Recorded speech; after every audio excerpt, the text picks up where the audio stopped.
दोन्ही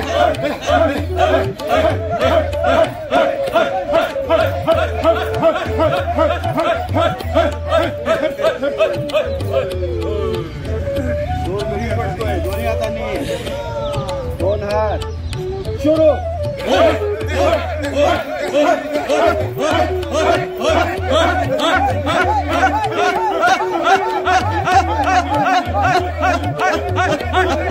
त्याच्यामध्ये बराचसा बदल झाला कारण तो पहिले एकटा असा राहत होता तो एकटेपणा त्याचा गेला हा आता तो सगळ्याशी म्हणजे असं घरात पण असं कोणाशी बोलत राहतो त्यात एकटा बसायचा एकदम स्ट्रेसमध्ये राहायचा नेहमी स्ट्रेसमध्ये राहायचा पण आता तो स्ट्रेस त्याच्या डोक्यावर निघून गेला आणि थोड्या गोष्टीला त्याला राग यायचा पटकन आता तो राग पण शांत झाला. तुला राग यायचा म्हणते आई तू या सगळ्या लोकांना ओळखतोस का रे? त्यांना ओळखतोस? अण्णा नमस्कार. नमस्कार, मी प्रमोद पाटील. मी उदय साठे. अनोळखी बोलखा वेगळी माणसं या आपल्या मराठी पॉडकास्टमध्ये आपलं सर्वांचं स्वागत आहे. प्रमोद, तू नांदेड सिटीमध्ये कधी राहायला आलास? 2013-14 आलो मी. मला वाटतं मी पण साधारण एखादा वर्ष नंतर राहायला आलो. नांदेड सिटीमध्ये आल्यानंतर आपली गाठ कुठं पडली आठवते का तुला? हो, नक्कीच आठवते. हास्य क्लब मध्ये. आणि मग हास्य क्लब मध्ये एकदा यायला लागल्यानंतर आपली मैत्री झाली. मग पुढं बरंच काय झालं. पण हास्य क्लब मध्ये जे काय आपल्याला मिळतं म्हणजे ऊर्जा मिळते किंवा जो काय व्यायाम होतो, काल परवा माझ्या असं लक्षात आलं की अरे आपण मराठी पॉडकास्ट करतोय, हा लोकांसाठी करतोय, तर हास्य क्लब हा सुद्धा विषय असू शकतो. आणि ते काम करणारी जी मंडळी आहेत म्हणजे जे वर्षानुवर्ष ह्यासाठी करतात म्हणजे समाजासाठीच करतात ऍक्च्युली, तर त्यांना का बोलू नये आपण? नक्कीच बोलू. म्हणून मी आज काय केलंय, आपल्या हास्य क्लबचे अण्णा करंजकर जे आहेत ना, संस्थापक अध्यक्ष, आणि आपले जे सर आहेत दुपारगुडे सर, त्या दोघांना मी इथं बोलवलेलं आहे. आलेच असतील ते, मी बघतो. अण्णा नमस्कार. आज खास म्हणजे हास्य क्लब बद्दल आपल्याला जाणून घेण्यासाठी आज आपण इथं आलेलो. आपल्या प्रेक्षकांना माहिती व्हावी म्हणून इथं आलो. आम्ही त्या हास्य क्लबचे पार्ट आहोत, पण आपल्या प्रेक्षकांना बारीक सारीक गोष्टीची माहिती व्हावी म्हणून आम्ही काही तुम्हाला प्रश्न विचारला. त्यांच्या मनात असलेले प्रश्न आम्ही विचारणार आहोत. आणि कदाचित तुम्हाला असं वाटेल की हे रिपीट होतंय, पण ही उत्तर आपल्याला त्यांना कळण्यासाठी दिली पाहिजे. बरोबर दुपारगुडे सर? होय सर, अगदी खरं आहे.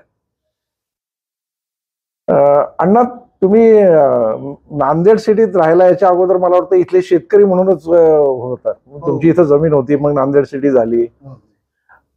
हे हास्य क्लब सुरू करायचं कसं तुमच्या डोक्यामध्ये आलं? नाही, काल मी माझे बायपास झाल्यानंतर मी 2-3 वर्ष असं चालायचो आणि योगाने मी त्या क्लब चालायचा. काकी सरांनी क्लब काढला तो इको गार्डनला. बर. मी सहज तिकडे गेलो, मी पाहिलं, मी ते विचारलं की मला योगा करून करायला मिळेल का? किती पैसे? तिथे म्हटलं मोफत आहे. काकी सरांची सुरुवात केलेली आहे, तर तुम्ही येऊ शकता. मी तिथं 3 वर्ष गेलो.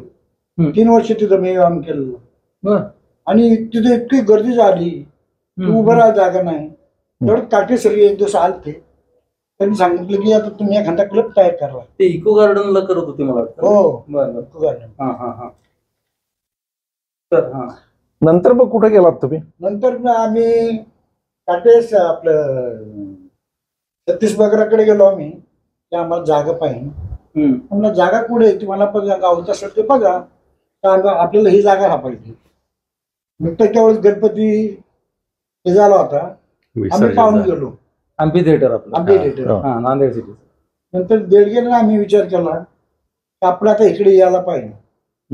मग त्यात आमचे 5-6 महिने गेले. अच्छा. आणि मग आम्ही सविस्तर त्याची माहिती घेतली आणि सविस्तर आपण नियमात बसत त्यासाठी आपण तेवढंच काम केलं किंवा आपल्याला परत कुणी उठवू नये किंवा कुणी आपल्याला काही बोलू नये. तर आम्ही सगळं त्याचे नियोजन करून तेवढंच ते साहेब प्रसन्न म्हणून होते, अवस्थी सर होते, त्यांच्याकडे आम्ही गेलो, त्यांच्याकडून सविस्तर माहिती घेतली आणि मग आम्ही इथं 1 फेब्रुवारीला चालू केला. परंतु काटे सरांना वेळ गावला नसल्यामुळं आम्ही ते 4 मार्च पर्यंतला कार्यक्रम वर्धापन दिन ठरला. अच्छा, अशा तऱ्हे तुमचा इथला प्रवास सुरू झाला. मला वाटतं 8 वर्ष झाली असतील ना? 8 वर्ष झाले असतील. दुपारगुडे सर, तुम्ही मला वाटतं स्टेट बँकेमध्ये होतात का? होय सर, मी स्टेट बँकेत होतो. तिथून मी 2016ला रिटायर झालो आणि त्यानंतर मग इथं नांदेड सिटीमध्ये. अच्छा, इथं आल्यानंतर तुम्ही पण जॉईन झालात त्याला? तिथं आल्यानंतर आम्ही इको गार्डन मध्ये क्लब होता, तिथे मी जॉईन झालो. पण तिथे आताच अण्णांनी सांगितलं की तिथे फार गर्दी झाली होती आणि त्यामुळं मग थोडंसं व्यायामाला अडचणी यायच्या. म्हणून मग आमची चर्चा अशी व्हायची की बाबा इथं आपल्याला जरा प्रशस्त ठिकाणी जाता आलं तर बघूयात. आणि मग हे दोघं लोकल असल्यामुळं आम्हाला त्यांची मदत झाली आणि मग त्यांनी ते इथे जे नांदेड सिटीचं मॅनेजमेंट आहे त्यांच्याशी त्यांचा अप्रोच होता.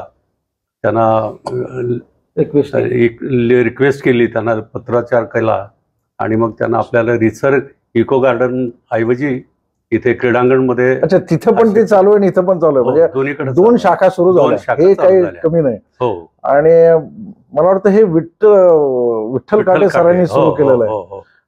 पण त्याचे फाउंडर जे आहेत ते विठ्ठल काटे सर आहेत. विठ्ठल काटे आणि सुमनताई काटे हे दोघं या नवचैतन्य हास्ययोग परिवाराचे म्हणजे फाउंडर मेंबर आहेत. त्यांनी जवळ 97-98ला हा क्लब चालू केलेला होता. तोच आता त्याच्या नंबर ऑफ ब्रांचेस वाढत वाढत आमच्यापर्यंत ते आले. आता किती ब्रांचेस असेल पुण्यामध्ये तरी? पुण्यामध्ये साधारण 235 ब्रांचेस आहेत. 235 पुण्यामध्ये? हो. नांदेड सिटीच्या ब्रांचचा नंबर काय? आता आमच्या ब्रांचचा नंबर 160 आहे. अरे वा. पण ही संकल्पना मुळात कुठून सुरुवात झाली? याची संकल्पना एक ते डॉक्टर मदन कटारिया म्हणून आहेत. करेक्ट, मदन कटारिया आहे, त्यांची मूळ संकल्पना आहे. मदन कटारियांनी हा पुरा प्रयोग चालू केला आणि मग त्याच पिरियडमध्ये साधारण काटे सर रिटायर झालेले होते 97-98ला. मग त्यांना पाहिलं की लोक जे गार्डनमध्ये सारसबागेत करतात व्यायाम, पण त्या व्यायामामध्ये जी सातत्य किंवा आपल्या शरीराशी नियोजन नसल्यामुळं काय करता येईल याच्यावर त्यांनी हे प्रयोग केला. आणि हास्य क्लबमध्ये जे काही व्यायाम आणि कवायत वगैरे घेतली जाते ती शास्त्रोक्त पद्धतीनं कशी करता येईल याला त्याला मूर्त स्वरूप बघितलं की कटारियांचे काही व्हिडिओ बघितले. हो, त्यामध्ये फक्त हास्य आहे, परंतु ते व्यायाम वगैरे नाहीये त्याच्यामध्ये. तर साधारणतः मग तुम्हाला काय स्वरूप असतं आपल्या? नाही, याच्यामध्ये सकाळी आम्ही प्रार्थनेनं सुरुवात करतो. सगळे एकत्र येतो, प्रार्थना म्हणजे टाळ्या वाजवतो. 1 ते 100 टाळ्या वाजून मग त्यानंतर प्रार्थना म्हणतो. प्रार्थनेमध्ये आम्ही योगेन चित्त शपथेन वाचा ही प्रार्थना करतो आणि पतंजलीची ती केल्यानंतर मग आमच्या व्यायामाला सुरुवात होते, म्हणजे कवायतीनं सुरुवात होते. आणि त्या कवायतीनंतर मग कवायतीमध्ये एक काळजी घेतली जाते, तुमच्या शरीराच्या प्रत्येक पार्टची तिथं व्यायामामध्ये काळजी घेतली जाते. म्हणजे हाताचे, बोटाचे, अगदी अगदी अण्णा म्हणाले नजरेचे, डोळ्याचे, सगळे व्यायाम, सगळ्या म्हणजे अवयवांना व्यायाम मिळेल अशा पद्धतीचा तो प्रोग्राम काटे सरांनी अरेंज केला आहे. सुरुवातीचा साधारणतः 15 मिनिट, साधारण 20 मिनिटं जातात सकाळच्या. शाळेमध्ये आपण पीटी करायचो. हो, अगदी खरं, अगदी लहान असताना हे करताना मला पीटीचीच आठवण झाली तेव्हाची. अगदी खरं आहे, ते पीटी सारखाच प्रकार आहे. पण पीटीला त्यावेळेचं वेगळं होतं. त्यावेळेचं कसं होतं, आपण लहान होतो, फ्लेक्झिबिलिटी होती त्यावेळी. आता आपण वयाच्या 60व्या वर्षात नंतर इथं आलोय आणि 60व्या वर्षी ती फ्लेक्झिबिलिटी आपल्याजवळ नाहीये. पण शरीर फ्लेक्झिबल राहिलं पाहिजे, आपल्या मुवमेंट्स वाढल्या पाहिजेत आणि आपला व्यायाम चांगला झाला पाहिजे अशा उद्देशानं काटे सरांनी हा प्रोग्राम बसवला आणि आम्ही त्या पद्धतीने कार्य म्हणजे हे होतं. त्यानंतर एक 5-10 मिनिटाचा आमचा थोडीशी रेस्ट घेतो आणि मग हास्याला सुरुवात करतो. हास्यामध्ये वेगवेगळे प्रकार आहेत. हास्य करताना फक्त असं वरचा भागच फक्त मौखिक हास्य नाहीये, तर बेंबीच्या देठापासून हास्य करतो. त्यामुळे होतं काय, एकतर आमचा चेहरा फुलून येतो, फुफ्फुसाचे व्यायाम होतात त्याच्यामध्ये आणि हाताचे व्यायाम होतात. त्यामुळं होतं काय, म्हणजे असं फुल्ली चार्ज होऊन आम्ही घरी जातो. हास्य केल्यानं आपल्या शरीरामध्ये ग्रंथी डेफिनेटली हास्य केल्यामुळं काय होतं, एकतर सिक्रेशन होतं आणि फुफ्फुसाचे इंटेक वाढतो आणि कार्यक्षमता फ्लेक्झिबिलिटी जी आहे आपली ती वाढते. असे बरेच फायदे आपल्याला या माध्यमातून होतात. हा 15 मिनिटं 15 ते 20 मिनिटं हाही चालतो. आणि त्यानंतर मग आम्ही प्राणायामाला बसतो. प्राणायामाला बसताना मग त्याची काळजी, कोणी सुखासनात बसतं, कोणी वज्रासनात बसतं, कोणी जसं शक्य आहे जसं ज्याच्या मांडी घालून ज्याला ज्या पद्धतीने शक्य होईल त्या पद्धतीने बसतो आणि मग आम्ही प्राणायामाला सुरुवात करतो. प्राणायाम करताना मग सुरुवात आमची जी आहे ती म्हणजे श्वासाच्या सुरुवातीनं नाडी शोधन प्रकार, पहिलं चंद्रनाडी आणि सूर्यनाडी दोन्ही ऍक्टिव्हेट करतो. त्यानंतर मग आपला भस्त्रिका प्राणायाम घेतो आणि कपालभाती घेतो. कपालभातीनंतर मग कपालभातीमध्ये थोडंसं आपला बीपी वाढलेला असतो, त्याला नॉर्मल करण्यासाठी मग आम्ही ते शीतकारी प्राणायाम करतो. सगळ्या अंगाने प्राणायाम, सगळ्या पण मग हे व्यायाम घेताना अगदी म्हणजे दररोज तेच प्रकार असतो, ती जी काही सिक्वेन्स आहे? हो, त्याची एक सिक्वेन्स आहे, त्या सिक्वेन्सनुसारच व्यायाम घेतला जातो. जेणेकरून आता बघा, कपालभाती केल्यानंतर तुमचा बीपी वाढतोय, त्याला नॉर्मल करण्यासाठी मग ते शीतलीकरण आहे. आणि सगळ्या शाखांमध्ये सारखाच. तो प्रोग्रामच तसा सेट केलाय काटे सरांनी की त्या तुमच्या त्या वेळच्या रिक्वायरमेंट कशा आहेत शरीराच्या, त्याप्रमाणे त्यांनी सेट केलाय आणि आम्ही त्या पद्धतीनंच घेतो. त्याच्यामध्ये म्हणजे डेव्हिएशन्स बिलकुल करत नाही. अण्णा, दररोज सकाळी किती वाजता आपण व्यायाम सुरू करतो? सकाळी 7 वाजल्यापासून चालू होतो तर 7:30 8:30 वाजेपर्यंत. 7ला म्हणजे 7ला सुरू होतो? 7ला. आणि ही सगळी ज्येष्ठ मंडळी 15 मंडळी उशिरा येऊ शकता कोणी? काय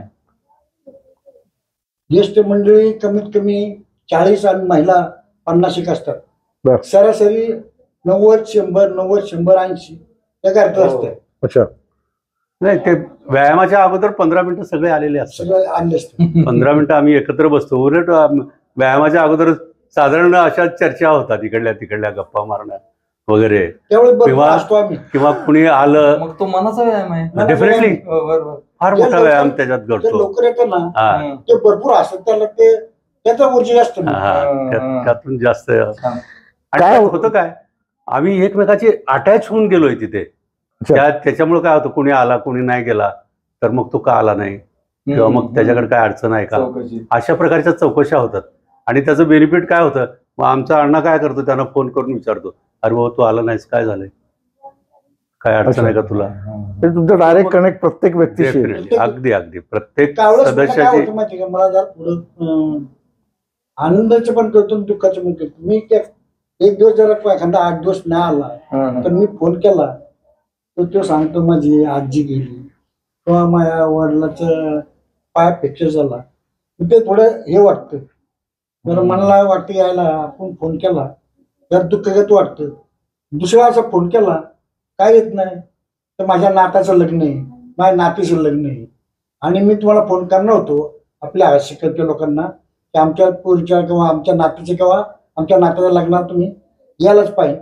आग्रहाच्या नियोजन असतं. म्हणजे 50-100 लोकांचं कुटुंब झालंय का आता? डेफिनेटली म्हणजे आमचं एक कुटुंब राहिलं नाही, 100 लोकांचं एकच कुटुंब आहे. अच्छा. याच्यामध्ये मग त्यांच्या प्रत्येक सुखदुःखामध्ये आम्ही पार्टिसिपेट होतो. वाढदिवस साजरा करता? वाढदिवस तर आम्ही म्हणजे प्रतिकात्मक वाढदिवस करतो. कसा करतो? व्हर्बल डाव्या हातात केक घेतो, उजव्या हाताने आम्ही ते प्रेमानं म्हणजे सोन्याच्या सुरीनं व्हर्च्युअल प्रेमाचा केक असतो तो, आणि तो व्हर्च्युअल केक आम्ही सोन्याच्या सुरीनं कट करतो आणि प्रेमानं भरवतो ज्याचा वाढदिवस आहे त्याला. त्याच्यामुळे होतं काय, दोघांनाही आनंद मिळतो. एक तर आम्हाला एन्जॉय करता येतं आणि त्यालाही वाटतं बाबा 100 लोकांमध्ये माझा वाढदिवस होतोय. हा महत्वाचा. वास्तविक कुटुंबामध्ये किती तुम्ही 4-5 जण, याच्या पलीकडे कोणी जात नाही. पण तिथं वाढदिवस करताना 100 लोक तुमच्या भोवती असतात आणि ते काही बोलतही असतील ना. डेफिनेटली त्याच्याबद्दल त्यांचा एकच आहे, त्याला उत्साह वाटेल, त्याला आनंद होईल, अशा पद्धतीचं ते वातावरण तिथं निर्माण झालेलं असतं. आणि मग बऱ्याच वेळेला काय होतं, ते इमोशनल असे होऊन जातात. मला एवढ्या लोकात कधीच माझा वाढदिवस झाला नाही आणि आज माझा वाढदिवस इथं होतोय, त्यामुळे कदाचित ते आनंदाश्रू त्यांना कंट्रोल करता येत नाही, अशी परिस्थिती येते. परंतु देशमुख काहीतरी बोलले होते. हो. काय म्हणले? देशमुख सरांचा वाढदिवस होता आणि त्यांच्या मुलानं त्यांना रिक्वेस्ट केली की मी तिकीट बुक करतोय, तुम्ही कॅनडाला या, तुमचा वाढदिवस आपण तिथे करूया. पण देशमुख सरांनी काय केलं माहितीये का, म्हणजे तिथं वाढदिवस साजरा केला तर तुम्ही किती जण, तुम्ही 2 नवरा बायको, आम्ही 2 नवरा बायको, 4 लोकात वाढदिवस होईल. त्यापेक्षा इथं माझ्या बरोबर भोवताली 100 लोक राहतील. 100 लोकात जो वाढदिवस साजरा करणं, जो आनंद मला मिळणार आहे, तो म्हणजे मी तो टाळून येत नाही तिकडं. त्यांनी नकार दिला त्याला आणि वाढदिवस इथंच केल्यानंतर मग ते कॅनडाला मुलाकडे गेले. दुपारगुडे सर, तुम्ही अगदी तो व्हर्च्युअल केक कापता वगैरे सगळं सांगता, पण नंतर वाढदिवस झाल्यानंतर काही काळजी व्यवस्था असते की नाही? त्यांच्याकडून खरंच बरं का, लोक इतके म्हणजे प्रेमानं अन्नदान करतात. त्यांना वाटतं की बाबा आम्ही काहीतरी यांच्यासाठी केलं पाहिजे, म्हणून मग त्यावेळेला काहीतरी नाश्ता वगैरे नाश्ता आलेला असतो. तात्पर्य म्हणजे ना की मला एक नवलं वाटतं की लोक विचारतात अण्णा कधी देऊ आणि काय काय करायचं सांगा. काय द्यायचं आम्ही नेहमी विचार करत असतो, आता आपल्याकडे पैसे आहेत, सगळे सुख आहे, पण आम्हाला असं वाटतं की ते एवढं खर्च होऊ नये, आम्ही शॉर्ट मध्ये बसवाय फक्त किंवा 2-3 हजार बसवा. तसं नाही चालतं आम्हाला, तेच पाहिजे आम्हाला. 5,000 तुमचे काय ते एन्जॉय करतात लोक, एन्जॉय करतात, त्याला माहिती झालेले. आणि दातृत्व जो प्रकार आहे ना, तो तिथे पाहायला खूप आहे. अण्णा, ह्यामध्ये सगळे जे लोक आहेत, म्हणजे आता हे स्टेट बँकेमध्ये ऑफिसर होते, कोणी इंजिनियर असेल, कोणी प्रोफेसर असेल, आणि तुम्ही शेतकरी, कोणी अगदी न शिकलेलं पण असेल कोणी, या सगळ्यांना एका लेवलला कसं काय मॅनेज करता तुम्ही? हे खरं महत्वाचं तुम्ही प्रश्न विचारला मला. वस्तुस्थिती आहे, मी खेडेगावात असताना मला जास्त सवय होती. मी आमच्याकडे एक ढोली जिमचा मी अध्यक्ष होतो. लोकांना कसं समवून घ्यायचं तेव्हापासून मला माहिती आहे. ही गोष्ट 71 पासून 5 टाकायत म्हणजे आमचे जोडीदार आहेत. मला कसं वाटतं की आता गाव बाहेर गेलं सोडून तर मला वर 40 पासून तर खालच्या टोकापर्यंत सगळे माझे जोडीदार आहेत अजून सुद्धा. आणि ते गोळा करायचं असं तर इथं मी आलो, नेलगी सरांमुळे आलो मी, आणि मी बघितलं, मला लोकांनी पण जरा थोडे जोड घेतलं, मला पण बरं वाटलं. आणि लोक कशी गोळा करायची हे आम्ही टॅक्ट केली. आम्ही त्या आसावरीच्या गेटवर बसायचो, कोण दिसलं ना मला की त्याला थांबवायचो. काय करतो तुम्ही? काय नाही, मग 7ला आपलं चालू आहे तिकडे तुम्ही या, मला फायदा होईल. अशी गोळा करून आम्ही त्यावेळेस सुरुवातीला अशी गोळा करून तिथं सुद्धा 100-150 होती. इकडे पण आम्ही 150-60 लोक आणली होती दुसरा क्लब चालू करताना. आणि परत वाढत गेली तर 210 आपल्याकडे पुस्तकं आपण छापली तर 210 लोकांचं, म्हणजे आज 210 सभासद आहेत. जास्त आहेत. पुस्तिका छापली म्हटले काय काय त्या पुस्तिकेमध्ये प्रत्येक सदस्याची माहिती घेतलेली आहे. ते नाव, गाव, कुठं राहतात, कुठल्या सोसायटीमध्ये राहतात, आणि त्यांचा कॉन्टॅक्ट नंबर, त्यांचे dependence in case of emergency आपण कुणाला कॉन्टॅक्ट घेतला असेल. हो डेफिनेटली सर, त्यांचा ब्लड ग्रुपही घेतलाय. ब्लड ग्रुप याच्यासाठी घेतला की काही गरज पडली त्यांना ब्लडची तर कुणी डोनेट करू शकतं किंवा त्यांची रिक्वायरमेंट कंपाईल करू शकतं. हा उद्देश नजरेसमोर ठेवून तो ब्लड ग्रुपही घेतलाय. त्याशिवाय त्यांना काही छंद वगैरे आहेत का किंवा ते काही छंद जोपासतात का याची माहिती व्हावी आणि त्याचा इतरांना उपयोग करता येईल का अशा दृष्टीने तेही घेतलंय.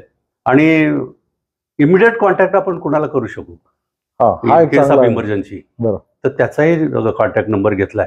असं बऱ्याच माहितीचा तो पुस्तिका आम्ही प्रकाशित केली आणि हे पुस्तिका प्रकाशन केल्यानंतर त्या उद्घाटनाला आम्ही काटे सरांना बोलावलं. ती पुस्तिका पाहिल्यानंतर त्यांना आश्चर्य वाटलं की अरे आम्ही गेली 10-20 वर्ष याच्यामध्ये असून कधी आम्हाला हा म्हणजे सुचलं नाही आम्हाला, पण या शाखेनं हा प्रयोग इथं राबवला आणि फार सुंदर काम केलंय असं त्यांनी अप्रिशिएट केलं. तर पुस्तक यश दाखवू का मी तुम्हाला? नाही, बघता येईल आपल्याला नंतर. मी मगाशी यांना जो प्रश्न विचारला तोच तुम्हाला विचारतो, कारण तुम्ही बऱ्याच वेळाला सूत्रसंचालन करता किंवा तुम्ही शिक्षक आहात. हे करत असताना समोर उभे राहिलेले कोणी इंजिनियर आहे, कोणी प्रोफेसर आहे, कोणी माणसाच्या मनामध्ये एक असतं ना हो, तर तिथं ऍक्ट होताना तुम्हाला काय अडचण आली का? नाही सर, म्हणजे त्याचं कारण काय? म्हणजे त्याचं कारण लोकांची एकमेकांमध्ये असलेली अटॅचमेंट आणि इन्व्हॉल्वमेंट आहे. इथे सगळे इक्वल आहे, कोणी मोठा कोणी छोटा कोणी असा इथे हा प्रकार नाहीच आहे. गरीब कोणी श्रीमंत त्याचा बिलकुल आनंद मिळवणं एवढंच. एकच उद्देश आहे, आपलं शरीर सौष्ठव चांगलं राहणं आणि आपल्याला त्यातनं आनंद मिळणं. मग याच्यासाठी काय करायचंय, सगळं आम्ही ते घरी ठेवतो आणि तिथे येताना ब्लँक आलेला असतो. फक्त समोर येतो तो आपला मित्र आहे आणि त्याचं काही सुखदुःख असेल तर आपण त्याच्यात इन्व्हॉल्व्ह व्हायचं. हा एकच टास्क असतो आणि मनसोक्त व्यायाम करायचा आणि भरपूर हसून घ्यायचं. बरेच लोक असं म्हणतात की हे काय असं वेड्यासारखं नुसतं हसायचं तिथं आल्यानंतर. म्हणजे मला सुद्धा पहिल्यांदा जेव्हा मी आलो ना, आपण कसं काय हसणार असं वाटलं होतं मला. तर पण एकदा आल्यानंतर कळतं तर ह्याच्या मागचं हे काय, म्हणजे हास्य खोटं हसायला सुरुवात करण्यामागचं काय कारण आहे? नाही, सुरुवातीला मलाही असं झालं. मी आल्यानंतर सुरुवातीला मला मुलांनी सांगितलं की तिथं हास्य क्लब आहे, तुम्ही तिथे जॉईन करा. आणि मी एक दिवस पाहिलं ते, मग ते हसताना मला काही आवडलं नाही. हे म्हणलं ते वेड्यासारखे असतात, काय उपयोग नाही, म्हणून मी परत आलो. पण नंतर मी काय सांगितलं, तुम्ही हसू नका म्हणजे नुसतं थांबून बघा. ते बघितल्यानंतर मला स्वतःलाच हे रिअलाइज झालं की अरे ही तर एक जादू आहे, हे एनर्जाईज करतंय आपल्याला. हे जरी आपल्याला वाटत असलं की बाबा हे काही खोटं हसतायत किंवा खोटा केक कापतायत, नाही, त्याच्या पाठीमागे जो आनंद मिळतोय तो खूप म्हणजे मोठा आहे. प्रमोद, दुसऱ्या भाषेत मी आता हे सांगतो की तिथं आलेला माणूस पहिल्यांदा असं खोटं हसायचा प्रयत्न करतो, हळूहळू तो कधी हसायला लागतो, निखळ हसायला लागतो आणि त्याला कळत नाही आणि मग तो त्याच्यामध्ये एक प्रकारची उर्मी तयार होते आणि ते आणि ह्या संपूर्ण तुमचे जे स्नायू आहेत याला एक प्रकारचा व्यायाम. आणि दुपारगुडे सर, बरेच लोक तिथे येऊन सांगतात की मला हा फायदा झाला, तो फायदा झाला. काहीतरी सांगा ना प्रेक्षकांसाठी. खरंच होतो का? आणि पहिली गोष्ट डेफिनेटली होतो सर. मी माझंच उदाहरण सांगतो.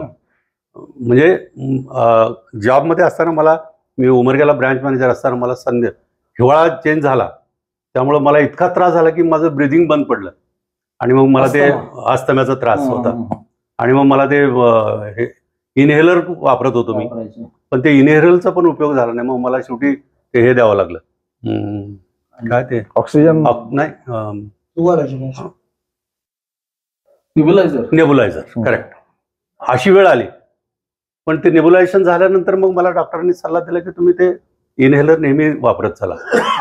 आणि तुमच्या माहितीसाठी सांगतो, इथं आल्यानंतर मी हा हास्य क्लब जॉईन केला.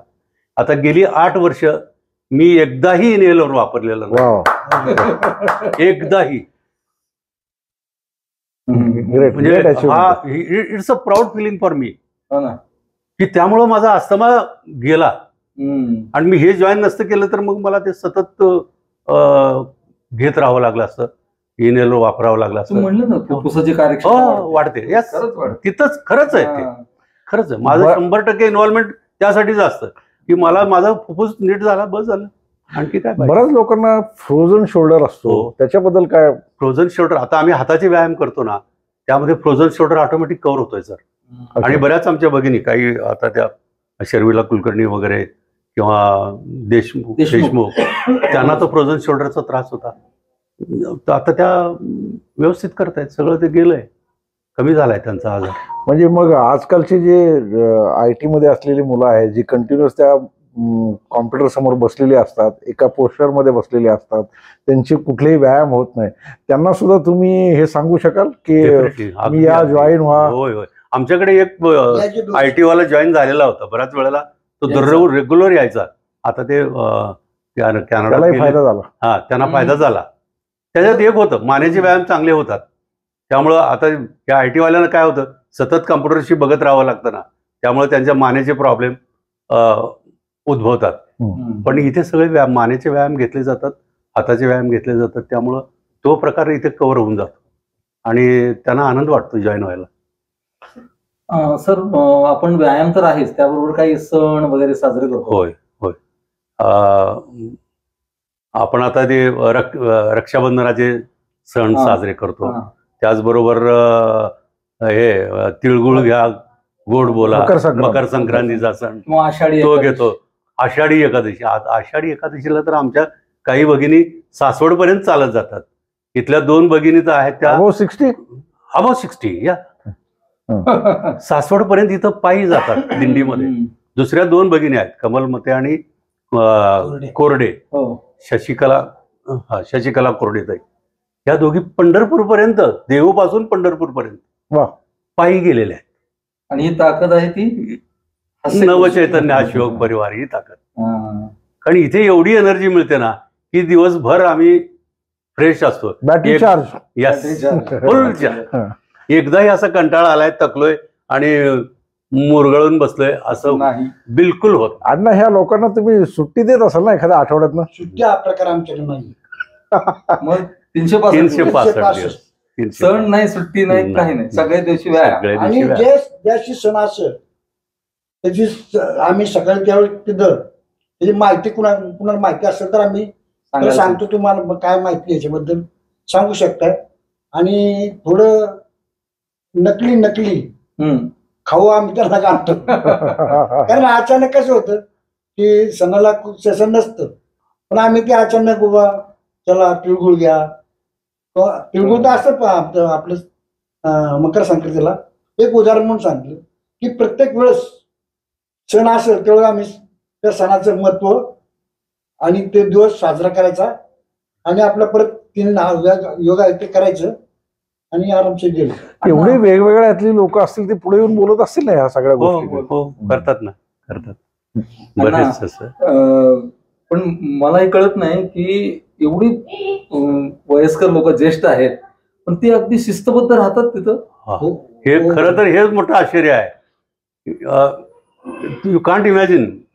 त्यांना इन्स्ट्रक्शन्स एकदा दिल्या की त्या पुरेशा होतात आणि त्या पद्धतीने इवन उद्याला तुम्हाला 100% ड्रेसवर यायचंय म्हणजे की 100% सगळे ड्रेसवर अवेलेबल. ड्रेसचा विषय काढला, हा तुमचा जो म्हणजे आज तुम्ही मुद्दाम घालून आलाय वाटतं. होय. हा लोगो आहे का तुमचा? होय, हा आमचा लोगो आहे, नवचैतन्य हा शिवक परिवार. अच्छा, छान काटे सरांनी डिझाइन केलेला लोगो आहे. आणि हा पुरुषांना टी शर्ट आहे आणि महिलांसाठी जॅकेट आहे. त्या जॅकेटवरती पण हाच लोगो आहे, लाल कलरचं जॅकेट आहे त्याच्यावरती. आम्ही काल तो कार्यक्रम केला फोटोग्राफीचा. अतिशय सुंदर झाला तो. का आपल्याला उद्या परवा आणून देईल फोटो दाखवायला. अच्छा, व्हिडिओ शूटिंग केलं तुम्ही सगळं? अतिशय सुंदर. इतकी लोक म्हणजे आपण कसं काय म्हणतो की पडली तरी आवाज इतके शिस्तबद्ध. हो, मला नवल वाटलं की काय आपला क्लब काय.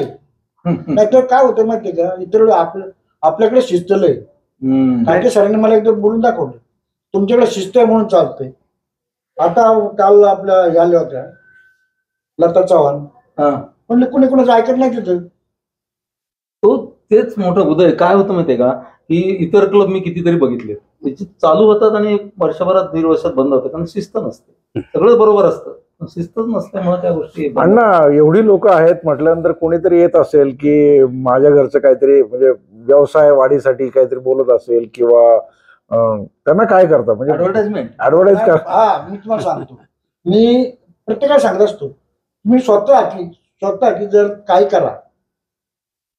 तुम्ही काय आता बरेच जण आपले हे आणतात चटणी पापड, बऱ्याच भगिनी आहेत ना आपल्याकडे, त्या थोडासा गृह उद्योग काही करतात. अच्छा, त्यांना तुम्ही बाहेरच्या प्रमोशनसाठी त्यांना आपण हेल्प बाहेरच्याला कुणालाही बाहेरचा कुणी. आमच्याकडे राजकारणी लोकांना तर बिलकुल दार नाही. पण त्यातून दोघांचा फायदा आहे, त्यांचाही फायदा आहे आणि सभासदांचाही फायदा. त्यांनाही कमी पैशामध्ये मिळतं आणि त्यांना एक चांगलं गिराईक मिळतं, त्यांच्या व्यवसायाला थोडीशी वृद्धी व्हायला मदत होते. यांच्याही वस्तू चांगल्या असतात, डेफिनेटली चांगल्याच असतात त्या. एक महत्वाची गोष्ट की समजा कुणी काय वस्तू आणली तर ती संपल्याशिवाय तो पिशवी मोकळं घेऊनच घेतात.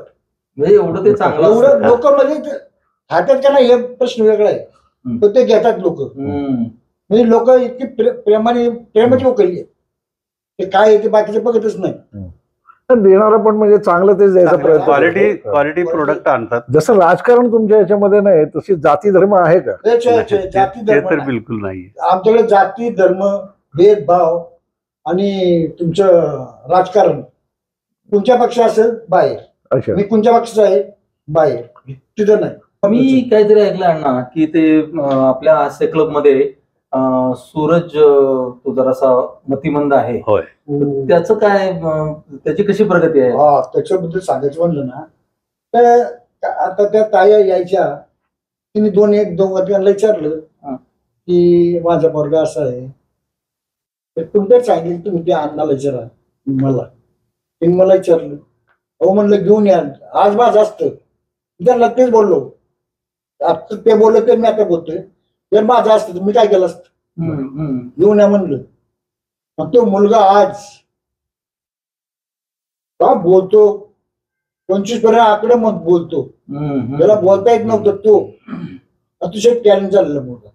म्हणजे चांगली प्रगती, त्याच्यामध्ये सूरजमध्ये खूप चांगली प्रगती आता आपल्याला पाहायला मिळते. इव्हन तो 1 to 25 काउंटिंग बरोबर मोजतो. आपण व्यायाम करताना सर्वाबरोबर त्याचा व्यायाम अगदी योग्य असतो, वेगळा नसतो.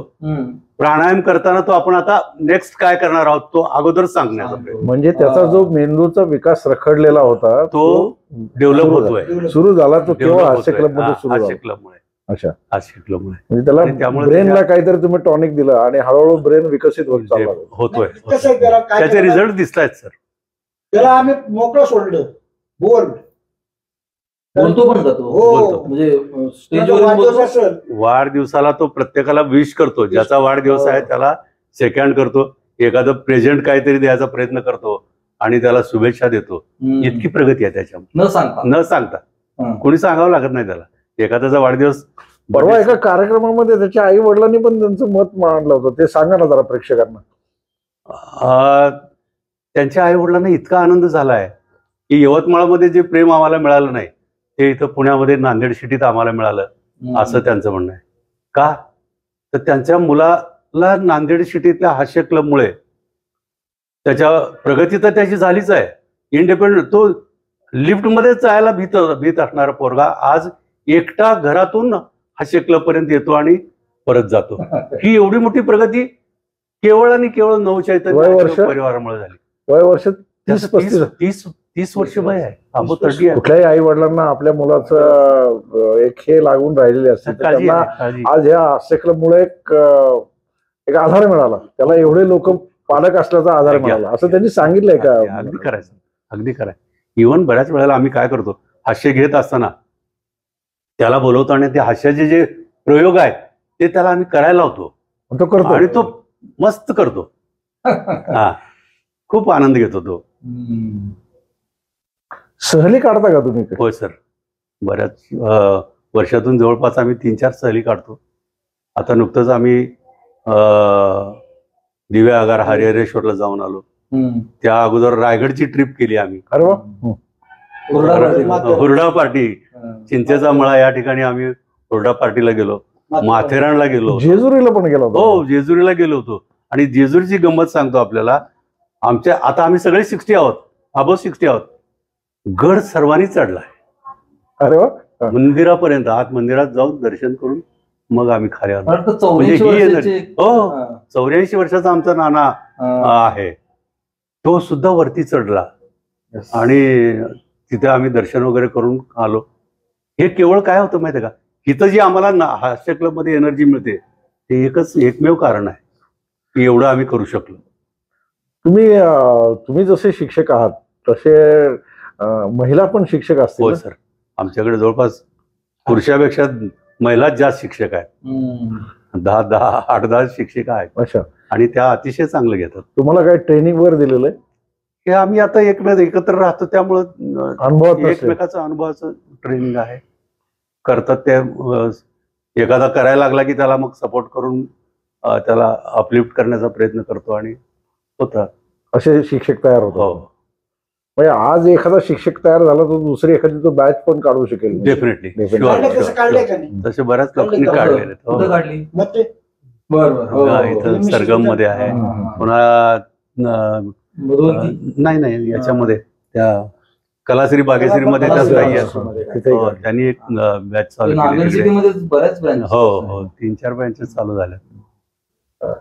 अजून एक प्रश्न मला असा विचारायचा की जसं ते आता सुरतच्या बाबतीत झालं तसं हे जी मंडळी 60 आणि अबोव सगळी मंडळी आहेत, या ज्येष्ठ लोकांना म्हणजे आयुष्यभर काहीतरी कामात असतात, घडलेले असतात आणि एकदम मेंदूला स्थिरावला जातो, म्हणजे मेंदूला काही चालनाच मिळत नाही.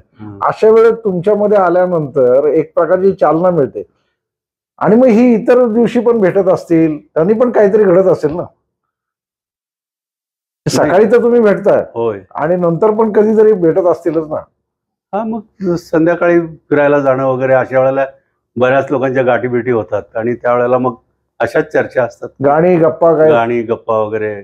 इव्हन हास्य क्लबच्या बाहेर सुद्धा काही ऍक्टिव्हिटीज इथं घेतात, त्यामध्ये त्यांची इन्व्हॉल्वमेंट असते. जसं हे मॅरेथॉन आहे त्याच्यामध्ये आमच्या लोकांची इन्व्हॉल्वमेंट फार चांगली असते, खूप असते. मला काय मी सांगायचंय की आपल्या हास्य क्लब मध्ये जज आहेत, जे वकील आहे, कवी आहे, लेखक आहे, नाटक जे शाखे म्हणून आमच्या तुम्ही कार्यक्रम तुम्ही जरूर बघा, अतिशय सुंदर. आणि त्यांना ते माझा अनुभव आणतो. ते मला म्हणले ना नको आज नको, तर मी त्यांना म्हणणार की ते कार्यक्रम झालाच पाहिजे. पण मला एक अभिमान आहे, ते नाही म्हणत नाही. असे बरेच आपल्याकडे कवीवर्य म्हणलं तर चालेल. महाजन पुस्तक पण झाले त्यांचे, पुस्तक प्रकाशित झाले. आमच्याकडे तुम्हाला सांगतो ना, श्रीकृष्ण कुलकर्णी आहे, तो प्रेम कविता लिहितो. त्यांचं एक पुस्तक प्रकाशित झालंय, फंड आहे कृष्णाय नावाचं पुस्तक. कृष्णाई, करेक्ट. नंतर फंड आहे, त्यांची एक कविता संग्रह, संतोष फंड, त्यांचे कविता संग्रह प्रकाशित झालाय. माणिक महाजन आहेत, माणिक महाजन निसर्गावर कविता करतो. आणि हे सगळे अबोव 60 नंतरची व्यासंग आहेत बरं का. कामात असताना, जॉबमध्ये असताना त्यांनी एकही कविता लिहिलेली नाही, त्यांना वेळ मिळाला नाही. पण आता आपलं रिटायरमेंट छंद जोपासलाय त्यांनी. आता ती विमल लांडगे आहे, ती कीर्तनात कविता करते. वंदना गव्हाणे आहे, त्याही अशाच कविता करतात. म्हणजे आमच्याकडे आता जवळपास 5 कवी आहेत आणि त्या तिघांची पुस्तकं प्रकाशित झालेली आहे. मध्ये ऐकलं तर व्हॉइस ऑफ नांदेड सिटी मध्ये सुद्धा काही भाग घेतला. नंतर भजन मंडळ आहे, भजन मंडळ मध्ये गाणारे लोक आहेत, त्यांची भजन मंडळ आहेत ना. त्यांनी गावाला केलं असेल, नाही केलं नसेल मला माहित नाही, पण हास्य क्लब मध्ये आल्यामुळं त्यांना खूप चालना मिळालेली. आणि आपण कसं की एखाद्या दिवस म्हणलं तर मी अध्यक्ष होतो, आता माझी म्हणा, पण अजून आम्हाला ते विचारतात अण्णा आपल्याला एक गाणी बिणी म्हणायच्यात, थांबा एक दिवस आपण पेशंट ठेवू, आम्ही कार्यक्रम ते ठेवतो. असं सांस्कृतिक कार्यक्रम पण घेतो आपण. त्याच्यामध्ये ज्यांना कोणाला गाणी सादर करायची आहेत त्यांच्याकडून त्या अगोदर तयारी करून घेतात आणि मग ते आमच्याकडे नाव दिल्यानंतर मग आम्ही तो प्रोग्राम अरेंज करतो. 8 मार्च महिला दिन साजरा त्या दिवशी होणार आहे. महिला दिनाचं वैशिष्ट्य काय तुमचं? महिला दिनाचं त्या दिवशीचा कार्यक्रम जे आहे आमच्याकडे 100% महिलांनी तो कंडक्ट करायचा आहे. बरं, त्याच्यामध्ये दुसऱ्या कुणाही म्हणजे पुरुषांनी इंटरफेअर करायचं नाही त्यांच्याकडे. सगळा पुरुषांनी फक्त प्रेक्षकाचा रोल तिथे कम्प्लीट करायचा आहे आणि महिला सूत्रसंचालन आणि तो कंडक्ट करण्याचं सगळं कार्य त्या महिला भगिनी करणार आहेत. मी थोडं त्यांना मदत करतो. मी परवा त्यांना म्हणलो की महिला आहे, महिलामध्ये एखाद्या जर आपले ज्येष्ठ असेल तर चाल म्हणले, तर मी त्यांना फोन केला तर माझे नगरसेवक आहेत, ते म्हणले येतो मी, जमलं तर मी येते, मी असं आम्ही कार्यक्रम करतो कधी कुणाला.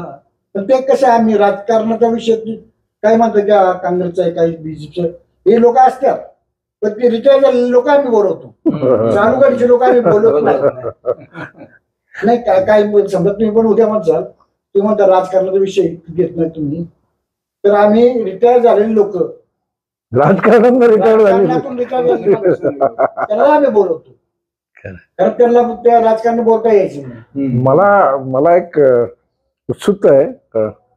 जगावरती सगळी महामारी आलेली होती, सगळं जग बंद झालेलं होतं, नांदेड सिटी एवढी मोठी, एवढी लोक त्यात राहत आहेत, आणि त्यावेळेला तुमच्या हास्य क्लबची काय परिस्थिती होती? कोरोना डिक्लेअर झाल्यानंतर जवळजवळ सगळं जगच ठप झाल्यासारखी अवस्था होती. पण काटे सर आणि त्यांचा ग्रुप मकरंद टिल्लू वगैरे या लोकांनी ऑनलाईन बॅचेस चालू केल्या हास्य क्लबच्या, आणि त्याच्यात सर्वांनी मग आम्ही पार्टिसिपेट केलं, आणि मग त्याचं कंडक्ट त्या ऑनलाईन मकरंद टिल्लू घ्यायचे आणि आम्ही घरी तो व्यायाम करायचो. त्यामुळं गेली 2 वर्ष कोरोनाचा पिरियड असा म्हणजे आमचा विदाऊट डिस्टर्बन्स गेला, सातत्य टिकून राहिलं, व्यायाम करत राहिलो आम्ही, त्यामुळं कुणालाही त्रास झाला नाही. मला वाटतं हास्य क्लबच्या कोणाचाही म्हणजे जीवितहानी म्हणा किंवा असं काही झालं नाही. नंतर त्यांच्या काही नैसर्गिक ह्याने झालं, पण करोनामुळे असं, कारण की तुम्ही फुफ्फुसाचे व्यायाम घेता, त्यामुळे हा फायदा तर नक्की होतो. नक्की झाला.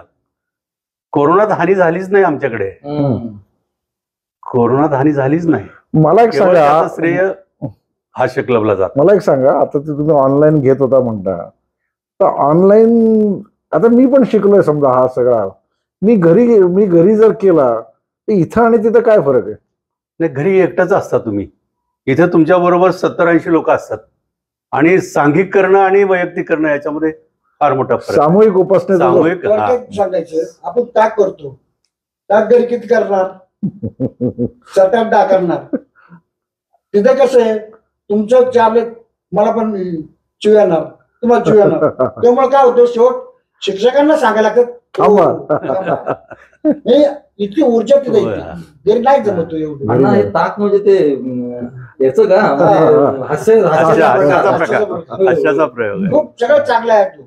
त्यापासून म्हणजे तुमचं जास्तीत जास्त बीपी, थायरॉइड त्याच्यावर कंट्रोल करून ठेवतो ते, कारण नखापासून ते सगळं शरीर हलतं ना आपलं. हास्याचे प्रकार काय काय घेतात जरा एक शॉर्ट मध्ये सांगा. हास्यामध्ये आम्ही लंकेश हास्य घेतो. लंकेश हास्य? हो. पुन्हा रावणासारखं हसायचं. रावणासारखं म्हणजे फुल उत्साहानं करतो. नंतर मग आम्ही ते फाउंटन हास्य घेतो. फाउंटन हास्य. फाउंटन मध्ये काय होतं, फाउंटनचे कारंजे कसे उडतात, हास्याचे फवारे उडवण्याचा जो प्रयत्न असतो. त्यानंतर मग आम्ही ते सॅमसन हास्य घेतो. नंतर गुडगाठोक घेतो. परत नाही हे बटरफ्लाय घेतो. बटरफ्लाय मध्ये काय करतो, दोन्ही पाय स्थिर ठेवायचे आणि कमरेतून मुवमेंट आहे. त्यामुळे त्या व्यायामाला तर आमच्याकडे एवढी उत्साह असतो की लोक म्हणजे फार कंटाळा म्हणले ते ताक ताकाला पण तीच अवस्था. खूप म्हणजे पूर्वी घरी जाता असायचं, हे व्यायाम सगळे थांबले होते. आता आर्टिफिशियली का होईना तुम्ही करता, आनंद मिळवता. खूप छान आज तुम्ही सगळी माहिती दिलीत, म्हणजे आमच्या प्रेक्षकांना नक्कीच आवडेल हे सगळं बघितल्यानंतर. पण आमच्या प्रेक्षकांसाठी तुम्ही काय सांगाल? प्रेक्षकासाठी आम्ही एवढंच विनंती करू, आम्ही जसे आनंदानं फुल चार्ज दिवसभर राहतो, तो जर तुम्हाला मिळवायचा असेल तर कुठल्याही नवचैतन्य अशोक परिवाराच्या शाखेत जॉईन व्हा आणि त्या आनंदाचा उपभोग घ्या. एक वेळ आपल्या नांदेड सिटीमध्ये सगळ्यांना बोलू आपण, म्हणजे ज्याला ज्याला इच्छा असेल त्याने जरूर आपल्या इथे यावं, नक्कीच नक्कीच त्याचा आनंद घ्यावा. आणि तो आनंद घेतल्यानंतर त्याला आवडलं तर तो त्याच्या जवळपास कुठेतरी जॉईन होईल. नाही, येतातच सर, त्यांना सांगावंच लागत नाही. इव्हन नुसते आम्ही येता जाता आमच्याकडे लोगो पाहिला तरी लोक म्हणतात तुम्ही हास्य क्लबला जाता का, मग आम्ही गेलं तर आलं तर चालेल का, काय फी आहे का, अशा विचारणा चालू होतात. फी बद्दल विचारत राहिलं, फी घेता तर आम्ही बिलकुल चार्ज कुठलीही फी घेतलीच जात नाही, फी नाहीये याला. अच्छा, फुकटामध्ये सगळा एवढा व्यायाम चालू आहे, फुकटामध्ये एवढा व्यायाम होतो आणि तुम्ही फुल्ली चार्ज होऊन घरी जाता. 365 दिवस 365 नो रेस्ट. पैसे देऊन जे व्यायाम करतात हो तोंड वाकडे करतात, काय 5 मिनिट शिकवलं तिथं तुम्हाला 1.5 तास आहे, 1.5 तास मन मुक्त आणि चालायला जागा आहे भरपूर. म्हणजे मोकळी जागा. नांदेड सिटीने सगळ्यात चांगली सोय करून खरं. हा, नांदेड पुढे पण सिटीचे जात नाही क्लबला. नांदेड सिटी मॅनेजमेंट कमिटीचे खरंच आम्ही खूप आभारी आहोत की त्याने आम्हाला इतका सुंदर म्हणजे परिसर उपलब्ध करून निसर्गरम्य परिसर दिला. क्रीडांगण दिलंय, त्यामुळे आम्ही चांगल्या पद्धतीने व्यायाम करू शकतो आणि आनंद घेतो आता. धन्यवाद अण्णा दुपारगुडे सर, धन्यवाद. आज आपण इथं आलात, आमच्या प्रेक्षकांना माहिती दिलीत. आमच्या ह्या पॉडकास्टला तुमची जी व्हिजिट झाली त्याच्याबद्दल आमच्यातर्फे एक छोटीशी प्रेमाची भेट आम्ही तुम्हाला देतो, कृपया त्याचा स्वीकार करा.